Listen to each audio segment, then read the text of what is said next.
Olá pessoal, bom, vou apresentar para vocês o meu projeto aplicado aqui na pós-graduação de Arquitetura de Software e Soluções. Tá? Eu chamo esse projeto de 3D Manager, que é um sistema de organização e acompanhamento de produção 3D.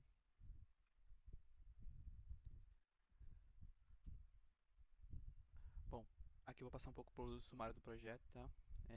Vou fazer uma apresentação dizendo quem sou eu, os desafios, as dificuldades que está dentro da gestão de produção de produtos 3D, a solução que eu imaginei, o diferencial dessa solução, o desenvolvimento como ela foi estruturada, beleza? E os resultados. Bom, quem sou eu? Bom, pessoal, meu nome é Igor, eu sou desenvolvedor back-end, sou focado em Java, Spring e banco de dados, tá? Eu trabalho na Accenture desde fevereiro de 2019.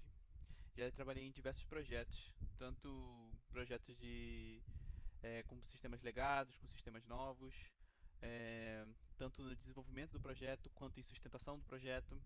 Hoje eu atuo como referência técnica e acredito que o próximo passo que eu vou tomar dentro do projeto será um cargo de arquitetura. Então é justamente por isso de eu estar fazendo um pouco após, para pegar um pouco de respaldo dentro dessa área e conseguir trabalhar bem. Né? Então, eu sou formado em engenharia da computação pelo Instituto Federal da Paraíba. Eu me formei em 2022 e 22 e eu estou cursando minha primeira pós-graduação agora, aqui pela XP.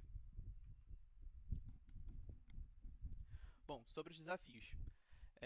Para quem não sabe, eu comecei há pouco tempo também a trabalhar com impressão 3D, tá?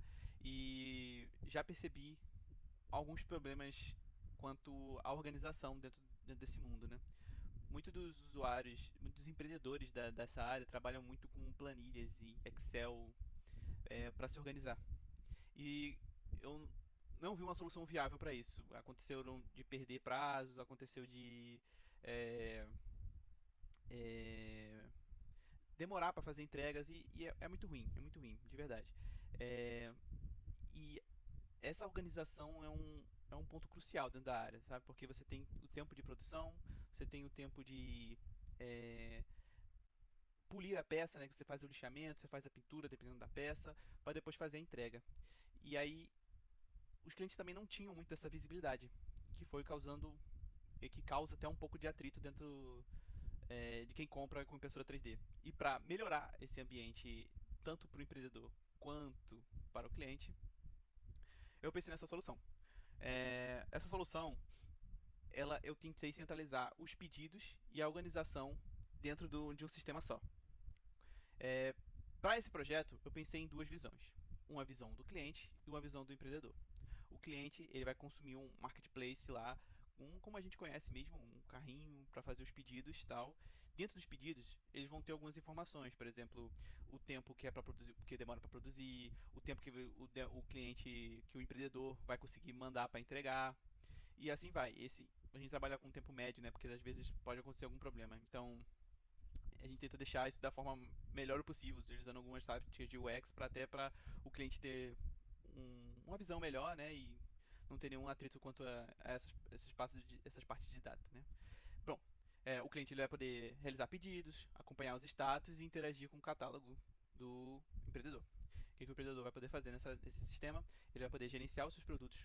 Nos produtos ele vai dizer lá quanto tempo demora para ser produzido, quanto tempo ele geralmente demora para fazer a pintura, para fazer o lixamento da peça, caso necessário, ou até mesmo a produção, porque o cliente vem com a ideia, o cliente vai fazer assim, ó, eu preciso de, sei lá, 5 dias para poder modelar ele aqui bonitinho, para poder conseguir mostrar para você um produto já até modelado, bonitinho, porque a gente, além de modelar, tem que ver como é que vai ficar o perfil dentro do fatiador da impressora.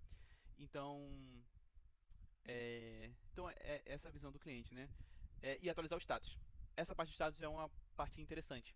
Eu pensei até, como eu sou dessa área de TI também, em fazer um Kanboard. Esse Kanboard ele vai ter os status certinhos de backlog, de produção, de lixamento, pintura, esse pós-produção, né, que é para deixar a peça bem bonitinha, até o processo de entrega. Dentro desse processo vai existir sistema de notificações, que é para o empreendedor conseguir atingir os prazos que ele mesmo estipulou para sua peça, né, para sua produção. Então, vai ter esses avisos tanto para o empreendedor quanto a ultrapassagem de status para o cliente. Então, essa é a ideia, né? é ajudar na organização do empreendedor e dar mais visibilidade para o cliente para saber como é que está a situação do seu produto, tá? O diferencial desse produto é justamente isso. Existem alguns sistemas que já fazem esse tipo de organização, né? Por exemplo, o Kanban de um Trello mesmo da vida, só que não tá tudo atrelado numa ferramenta só. Aí uma tem uma ferramenta de marketplace, outro tem uma ferramenta de, sei lá, um Trello da vida para ajudar a se organizar, e aí ele tem um outro, um Instagram que tem um catálogo dele. Então eu estou centralizando tudo numa ferramenta só.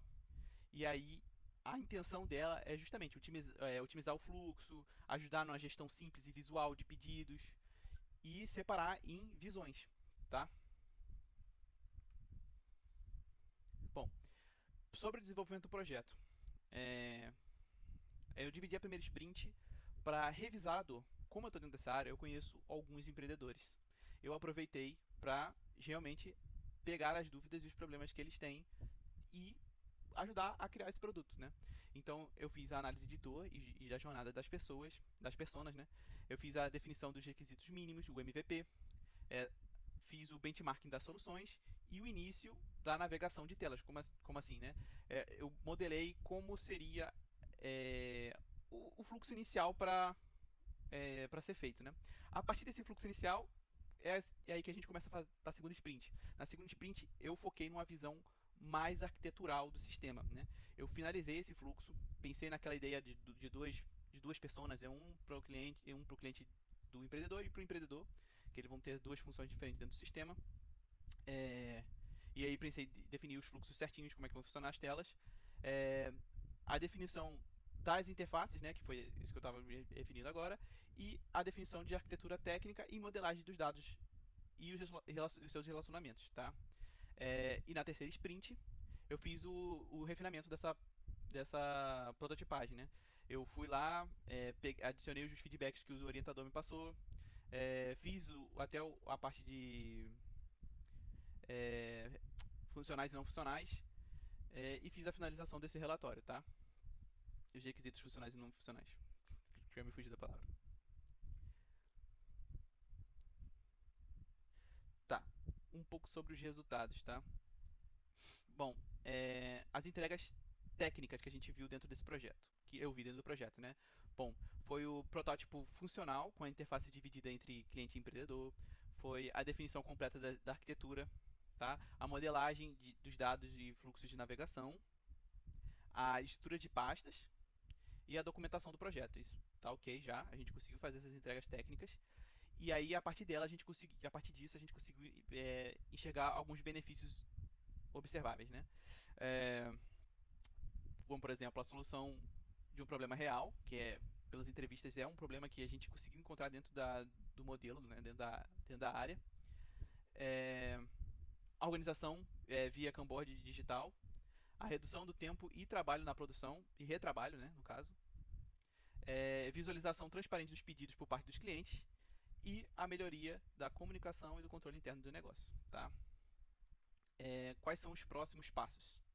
Bom, como eu fiz a modelagem dos fluxos das telas, eu não consegui fazer os wireframes, né, que é os desenhos das telas específicos para o front-end específico também.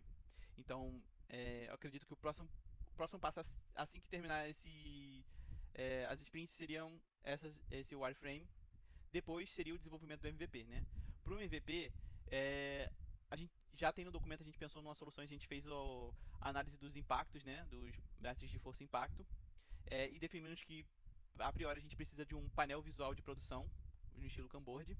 A gente viu que a gente precisa fazer o registro e monitoramento das soluções, com os status editáveis, e viu que precisa do sistema de avisos também. E o marketplace, tá? Como o marketplace já é uma coisa mais comum, talvez seja até mais fácil de desenvolver, porque já deve ter algumas coisas bastante elaboradas sobre o assunto. Agora tem os orçamentos e planejamento da infraestrutura em nuvens, tá? O próximo passo depois do MVP seria esse planejamento quanto à nuvem, né? A gente procuraria uma nuvem que hospedasse melhor nosso projeto, tanto a AWS quanto o Azure e outros estilos de nuvem, né? Para poder adicionar o projeto. Bom, obrigado pessoal, esse foi meu projeto, espero que todos tenham gostado. Eu tenho muito a agradecer aqui à faculdade, ao orientador e espero que vocês da banca tenham gostado do meu projeto. Obrigadão.